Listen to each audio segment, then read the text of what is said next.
नमस्कार, मी सचिन शशिकांत पाटील, फुलगाव ग्रामपंचायत सदस्य.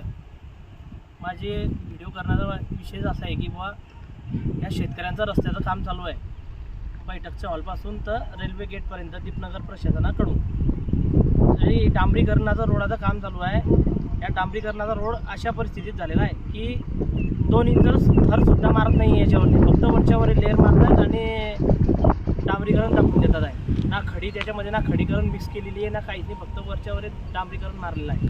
आता याचा नमुना तुम्हाला सांगतो. हे पहा, हे वरच्यावर हे डांबरीकरण आहे.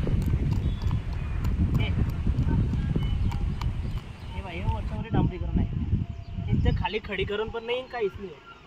तर माझं दीपनगर प्रशासनाला एकच विनंती आहे की जोपर्यंत रोडाची क्वालिटी या ठेकेदार देत नाही आहे तोपर्यंत हा ठेकेदाराचं बिल मंजूर करू नये.